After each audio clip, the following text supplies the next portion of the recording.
And welcome back here to Veteran Nation, everyone. I am the skipper, Mike Arthur here, and today we actually have a veteran who is going to be running for office this term. So, Mr. Collins, how are you doing today? I'm doing really good. How about yourself? Thank you. I'm doing well. So you're running for office here in California, correct? Yes, in the 43rd district. And correct me if I'm wrong, but that you're running against Maxine Waters. Yes, I am. Okay. And how is that going so far for you? Our race is going very well. We've raised a substantial amount of money. We came out swinging really hard after the primary election. We got a new team. We're getting a lot of support from the community, Democrats, Republicans, Independents. We have it all on my team right now, and it's just a testament of the leadership that I've been able to bring to the community. And so it looks like we're going to win. Excellent, excellent. Now, there's a lot of veterans running here in California for Congress this time. Yes, yeah, I'm excited about it too. Good. Every single veteran needs to get into office. I cannot stress that enough. That's that's good because that's California has a lot of veterans who've retired here, a lot who've gotten out and stayed, like myself. So yeah, I think there's enough of us that we should require some representation. Yes, absolutely. So I do want to ask you, what in your past do you think makes you uniquely qualified to serve in our Congress? I would say along the lines of two things. The first thing is military service, obviously. When you talk about what you want from a person representing you in Congress, you always want to have that leadership experience, and you don't get any more leadership experience than you do in the military. I mean, second to none. You spend your time in the military, you rank up, you learn you learn the responsibilities of the United States, the responsibilities of the United States military, and you actually know what it's like to sacrifice, put everything on the line, put your life on the line for faith, for freedom, and for our family. And by family, I mean everyone who lives in the United States. Also, I'm from South Central Los Angeles, born and raised here, so I know what our community has been looking like for a very long time. And leaving the community to join the military, move to Texas, to finish high school after our house was shot up in a drive-by, and then moving back Wow. to California, I actually see the things that needs to be changed. And so, having that leadership experience from the military as well as the experience from living in the inner cities and coming back to the inner city where I grew up makes me qualified to be the leader that we need to move forward. Excellent. Wow, a lot of really interesting things that you have there. Uh, your district is got a lot of challenges. One, I'm not too far from you. I'm a couple hours away. One I know you guys have is homelessness, and that's a Yes. huge problem here in California, and it's a huge problem amongst veterans. Do Mhm. you have any thoughts on how you'd like to tackle that or address it? Yeah, absolutely. What I want to do is I want to bring quality jobs back to our city. The biggest issue that we have here is the cost of living. The cost of living is extremely high, so people are getting moved out of their homes, and entire families are being forced to live on the streets. Bringing quality jobs back and creating housing that is affordable for everybody will curb some of the homelessness issues that we have here. Also, reopening the mental health facilities and allowing people who have these drug addiction and mental health addictions to be able to get the care that they need in order for them to become productive parts of society again. Okay. Now, that's a big issue. Are there any other issues that you think are central to your campaign? Because you're going up against someone who's been in Congress for a very long time. Yeah. Man, you know what? I have my 5 point plan that I put together in order to be able to move our district forward. And this is rebuilding a relationship between the law enforcement and the community, actually rebuilding a community to support the expansion of small businesses and housing that people can afford to live in. I want to overhaul the education system. We want to reimagine and rebuild the high schools that we have in our cities. I want to get some financial literacy back into our community, and I just want to bring more quality jobs back here. I mean, this is essential that we have those fives, and you can't have one without the other. It's really interesting that your first one that you brought up was law enforcement, and I Hmm. know LA County has California has experienced a lot of issues of law enforcement. LA County here very recently with the two sheriff's deputies that were shot. Yeah. Uh, so it's very interesting that you bring that up, and it's a very topical thing. But a lot of people, I think, are avoiding talking about that. I know here on NRN, we want to back the blue, and that's what we push very heavily. Do you see that as a key thing? A key thing with backing the police department, I mean, it's not so much as backing the police department, it's holding everyone accountable. And that's what we have to start doing, whether it's holding the community accountable for our actions and holding the law enforcement accountable for their actions, but also holding the politicians who make the laws accountable for allowing laws that are ineffective or laws that can be used to target people in inner cities. Holding those people accountable to remove those laws as well. So for me, it's an accountability thing. I have friends who are on the police department, the sheriff's department. I have friends who are involved in politics, and I have a lot of friends in the community as well. So creating a happy medium to where we can move away from law enforcement to peace officers will be an ideal situation for me, and be something that I would fight for. So supporting everyone, but also holding everyone accountable is the goal. Yeah, and that's a great answer. I really like that because the what I always said, the people who never want to be held accountable are the ones who are doing things wrong. So Exactly. I think everyone, especially all of our veterans who are watching, I think they all understand accountability, and I think we all know that that's a universal truth that we can all come together on. Yes, absolutely. That leads me into my next question. Given right now the current political climate in our country, do you think that our population is inherently fractured, or do you think there are places where we can come together? Oh, that's a really good question.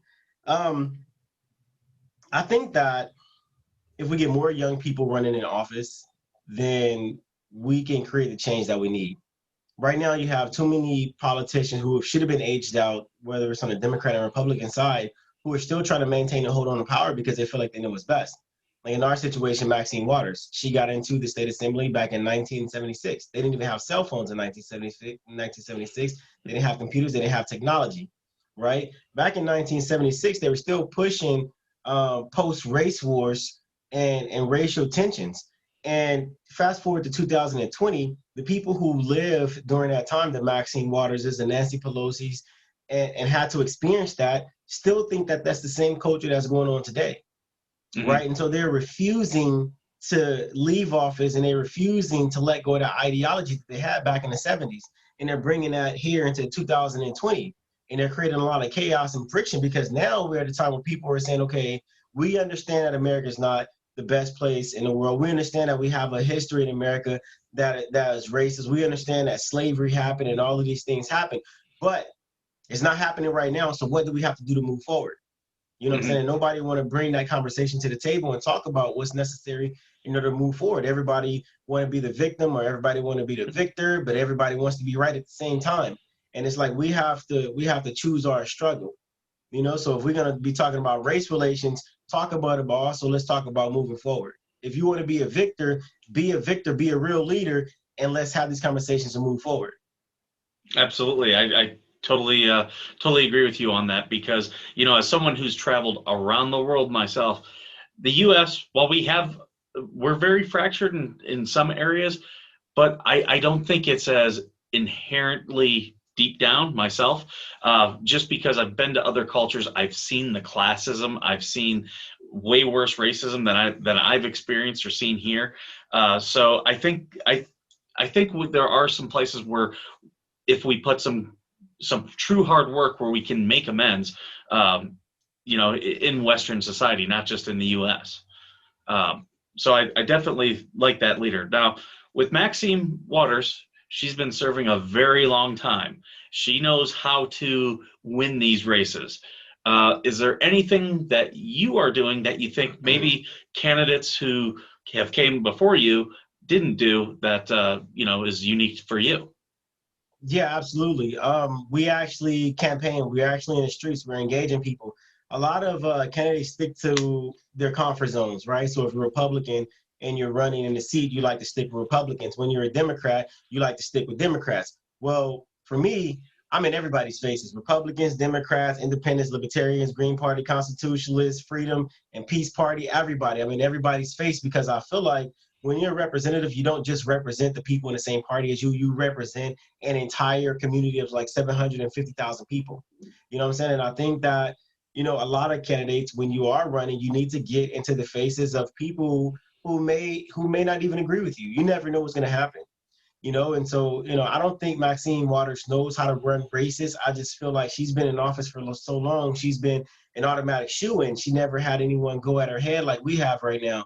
I mean, Maxine Waters made a commercial talking about I was dishonorably discharged, and the commercial was only 60 seconds, but she said my name 6 times in 60 seconds. That's every 10 seconds she was saying my name. She's never even called an opponent by the name before. She doesn't even call President Trump by his name.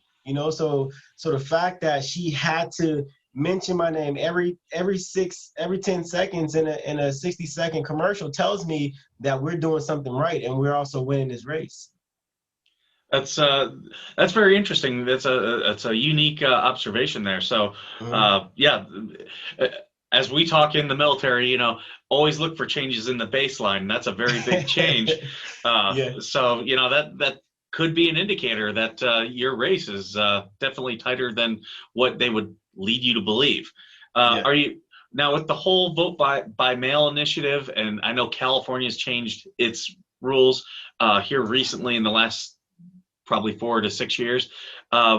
Is there any type of strategy that you are trying to do in terms of the get out the vote? Yeah. Our biggest push right now is to increase the voter size from the 26% voter turnout from the people we've had in the district to a 50% voter turnout. If we can get a 50% voter turnout, if we get half of the 750,000 people that live in the district come out and vote, mail-in ballots is not going to be a problem. And just like I mentioned before, the reason why people think mail-in ballots are a problem is because they don't approach people in opposite parties and do things to earn that vote. Mm-hmm. Everybody want to rely on this vote or that vote. So for our race, I have a lot of Democrats on my team. We have a lot of Democrats that support our campaign. We have a lot of independents that support our campaign. And so I know that there are going to be people outside of my party that are going to vote for me. So our main goal right now is to increase the voter size, especially with young voters. Oh, excellent. And I know your district is a very diverse district, and Oh yeah. I've been down in that area, and I think about when I first moved here to California about a decade ago, and going down in that area, it has changed tremendously Oh in yeah. terms of the demographics. So that it's very interesting. You approach it that way. Mm-hmm.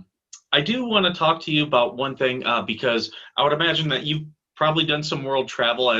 Most people in the Yeah. Navy do.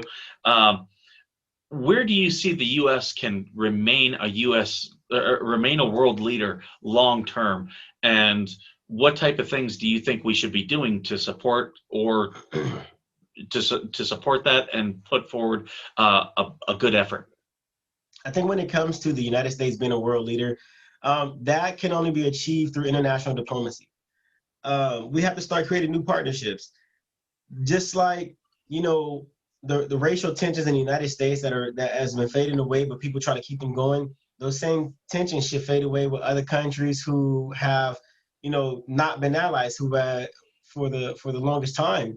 And so I think that we're at a point where we need to start meeting at the table when it comes to international relationships and start building bridges of partnerships. We don't have to be super friendly with this nation or that nation, but I think it would behoove us to start building partnerships. And one thing that's also important is people who live in America need to stop judging other countries until you actually visited other countries, right? Because the experience that you and I have from traveling from this country to that country gives us a different outlook than someone who is, say, never left California or who only visit 2 or 3 states within our United States. Yeah, and I can tell you, I grew up in Northwest Ohio. I had not been out of really the Midwest up until I enlisted, and next thing you know, I'm getting thrown into cultures that I don't speak the language. I'm not a part of Exactly. this culture, and in the military we talk about get comfortable being uncomfortable. And yeah, when you're overseas, that happens very quickly. Yeah. Yeah. I would like to shift gears a little bit and talk about your experience in the Navy and Mhm. as a veteran, and just would like to hear a little bit about your story then. All right. Well, I joined the military on accident. I was actually our house. I got shot up in a drive-by whenever I got into high school here in LA, and then my mother moved us to Texas shortly after. And I remember graduating high school. I was going to junior college and working at Walmart at the same time. And then a recruiter came in at Walmart with a white suit on, a very, very beautiful woman. And so at the ripe old age, like 17 or 18, I'm trying to talk to this lady, and I got her number and everything. I thought I was doing something. I didn't know she was a recruiter. Next thing I know, she's calling me, say, "Hey, why don't you come to the office to have lunch?" Like the next day. And I said, "Okay, great." I'm like, "Yes." And next thing I know, I'm at MEPS and they're offering me a job, and then 3 weeks later, I'm in boot camp and I'm thinking to myself, like, man, how did I get here? I remember the first week I wanted to go home. But I didn't. I didn't go home. I stayed because a lot of guys who I was in boot camp with felt the same way that I did. And so I came in as a jet engine mechanic, and I worked on F-18 Super Hornet in Lemoore, California. And then I moved to Oklahoma, and I was at Tinker Air Force Base. I did a boots on the ground tour in Iraq while I was there.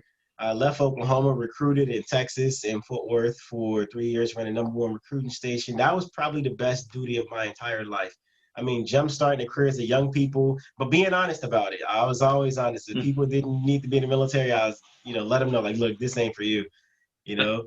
And then I spent the last 2 years in San Diego, and I actually got out the military to get involved in politics. I became a presidential candidate while I was on active duty, and they gave me the option to accept administrative separation and pursue politics or drop politics and stay in. So of course I chose um, the political side, and so I took a general discharge.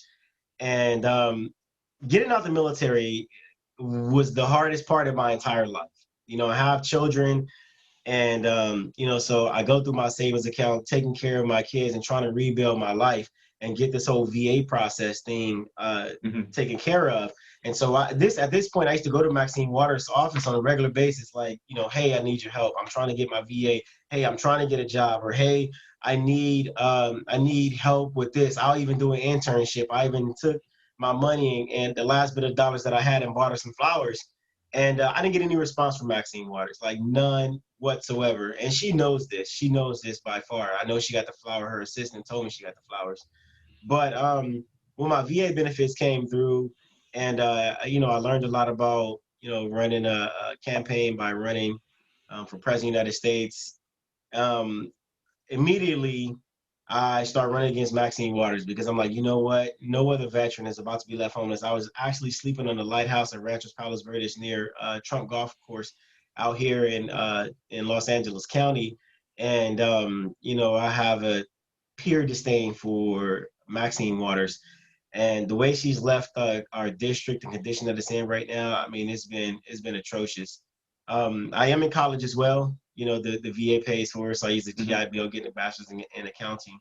So, just having that all around experience, from being in the military and getting out the military to be where I am now has been the best blessing of my life. I don't think I'll be the man who I am today if it wasn't for my service in the military. So I have tons of respect and I love the military. I wouldn't go back, even if I could, I wouldn't go back because, 13 years of doing the same thing over and over again. It's just like, all right, let's move on to the next phase of life.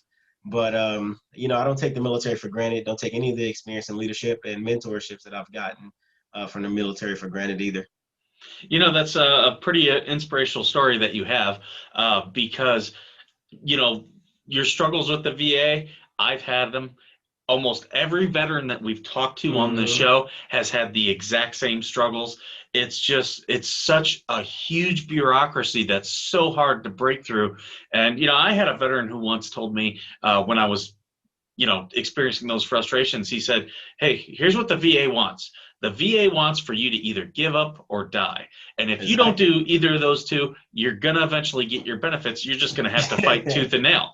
Um, But your experience is, I'm glad that you came on the show today to explain it, because there are people out there who do have Congress people who work on their behalf, and Exactly. even they, those people, even when they have help, they get frustrated. So it's very inspirational to see you say, you know what, I'm just going to keep on fighting, Yeah. and I'm going to be a beacon of light to everyone else. So Well, that's I'll tell you what, I had to actually sue the military in order for them to speed up my benefits. Like 3.5 months sleeping on the streets is not, that's not cool. It's not cool for any veterans. And I didn't go to Skid. I went to Skid Row and I talked to a lot of people down there and a lot of homeless people around there. And a lot of these people are veterans. You know what I'm saying? So I feel like um, that's why I'm glad that President Trump has that veterans choice, right? Mhm. So we can use our benefits to go to outside doctors because, after I filed that lawsuit and I learned about veterans choice, oh, I absolutely took advantage of it. I found that I have a broken back, you know what I'm saying, in two different places and all type of stuff. And so, I mean, this process is absolutely broken, and our veterans need help. hmm So much of what this show is us presenting resources for veterans to be able to reach out. And I'm talking people who really don't have any connection with the VA.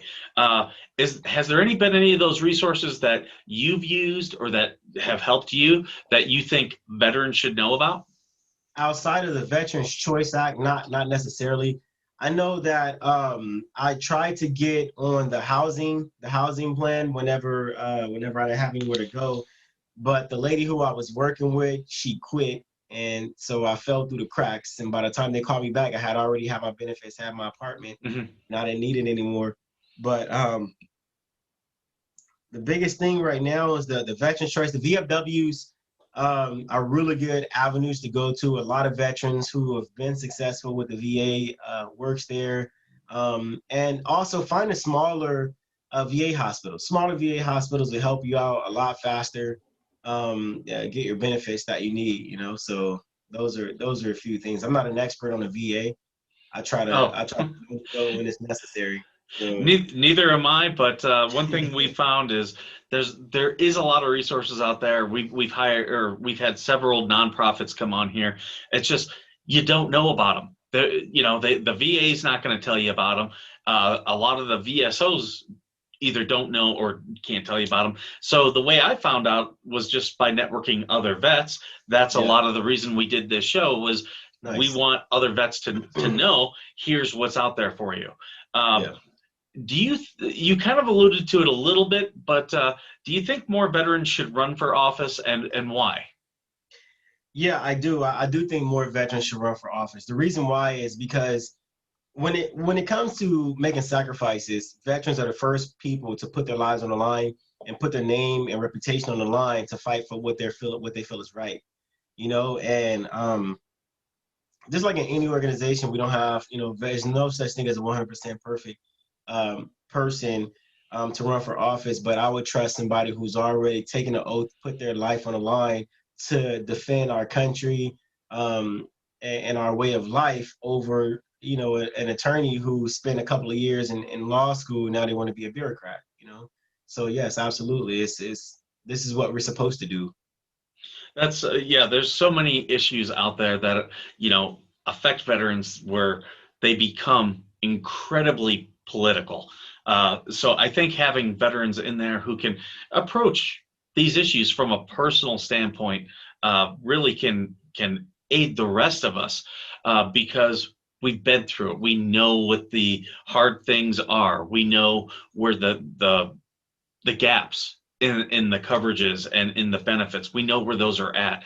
I'm very delighted to hear that you are taking advantage of many of the benefits. I Oh would yeah. encourage anyone watching to absolutely reach out to the show. Reach out if they're in your district. I would have them, if it's okay, reach out to your Yeah, campaign, absolutely, absolutely. and we want to help you get to the resources that you need to get to. And if you don't feel comfortable reaching out to us, reach out to other veterans. This is what we do. We help our own. um, I would like to ask you just one question, because you're a very impressive individual. You came from a very tough background, and still today you face adversity, and it seems like you just say, hey, it's not going to take me down. Who are the people that really inspired you and that mentored you? Because I'm sure the military gave you some, but I'm sure you also have others that you'd probably like to talk about. Yeah, I would say from my military um, influencers and mentors, I have two of them. Gerard Sawyer, he was in military. He was actually one of my first mentors who actually told me to write your goals down.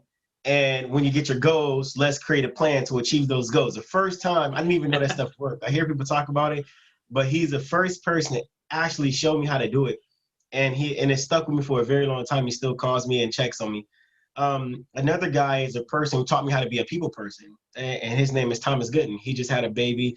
Him and his wife had a baby not too long ago. Very proud of him. We still talk as well, not as frequent because he is he still works and he still has his child. But those are my two most influential military figures, and also the commanding officer for my last command. And I ain't gonna say his name because I don't have permission.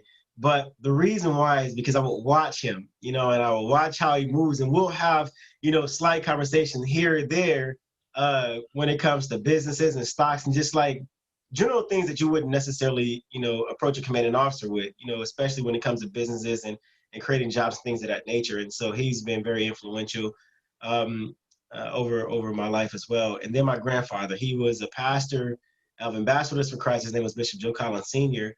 And I used to look up to him a lot. I saw him before he died. He had a major heart attack at the airport, but he worked an extreme amount of time. And so, I just caught up with him. And then it will be my children. My children are my biggest critics, like hands down, my kids.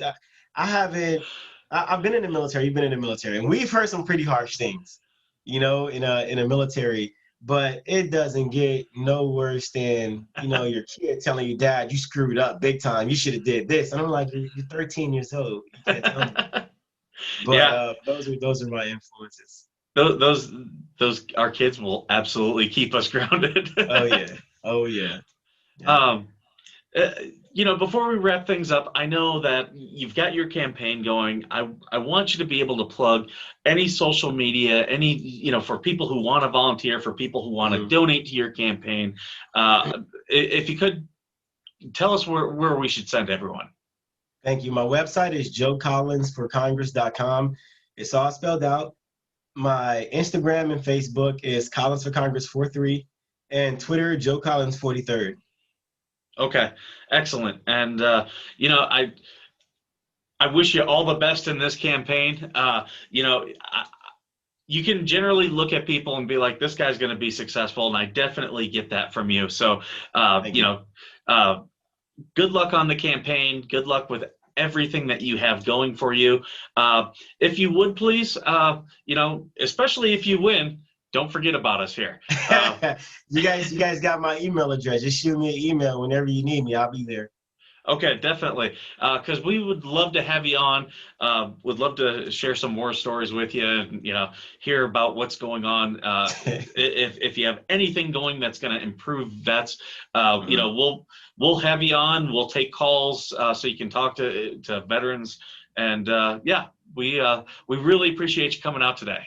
Thank you. I appreciate you having me. Oh, thank you very much. And for everyone watching, please go to www.nrnplus.com/VN. That is our show page. You can subscribe. It's $9.99 a month, or you can pay $79.99 for the year. You'll get all the access that we have to all the other shows here at NRN. You're going to get our exclusive content. We'll be putting out a lot of really cool things. You can also, if you're on Facebook, the group that we have is Veteran Nation. Just search that group.